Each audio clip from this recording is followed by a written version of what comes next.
Paul teaching in Galatians chapter 2, verse 19, 20, and 21 said a lot of things. He says, "For I, through the law, am dead to the law, that I might live unto God. I am crucified with Christ.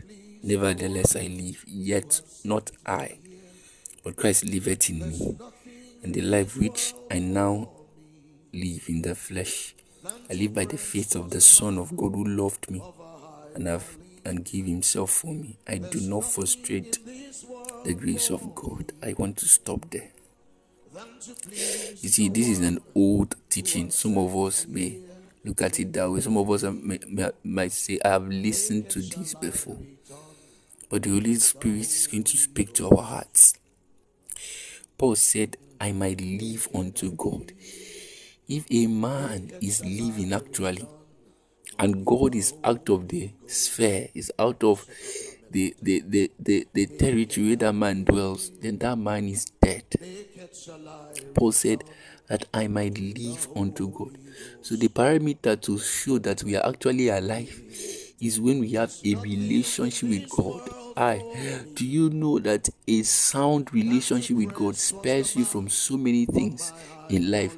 So you'll be so innocent of so many things in life that you won't even know some of them exist. Just because you are living unto God. That's not the area of emphasis today. What I want to emphasize is the first statement in verse 20. It said, "I am crucified with Christ." The reason why many believers are the way they are is because they never went through crucifixion. You cannot tell me that you took a cross and went through the street being mocked, spit upon, slapped upon, and a cross was kept, you were nailed to it, you bled out of it, and when you resurrect from that cross, you still continue in your own way of life. You can't tell me that. Many believers were never dead with Christ. They have never died. Bible says, "I am crucified with Christ." That is the first thing. You cannot go through Calvary. You cannot be crucified with Christ and you are alive. The reason why we are still having these things we are having all around is because most of us are not dead yet. So as I speak, my life is being, scaled through. I'm looking at my own life. I'm examining certain realities in me. Have you been crucified with Christ? Paul said, "I am crucified with Christ." Many persons don't even want to hear anything as pertaining things like this. Paul said, "I am crucified with Christ." You cannot go through crucifixion and you just want to stay in the comfort of your house. No.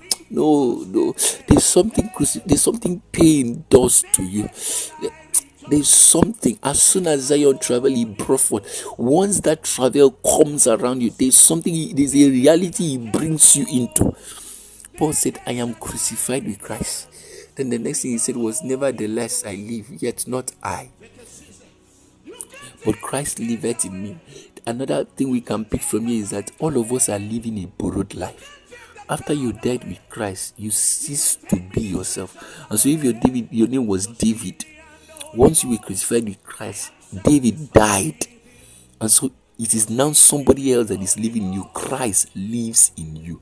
My question is, the way your life is like this, the way it is now, do you think that Christ is in that life? Let's look at the personality of who we are talking about, Christ. Is he inside this life? Is he there? God, help me. Sometimes when I read scriptures and I stay upon it, it's as if you've not even started anything yet. Is Christ living in you? Oh, Jesus, where do you take him to? What do you do with him? There's no time. And the life which I now live in the flesh, I live by total trust, commitment, full assurance in my walk with the Son, Jesus, who loved me and gave himself for me. I wish there was time. But lastly, Paul said, "I do not frustrate the grace of God." I do not frustrate. Let me leave you to think about it.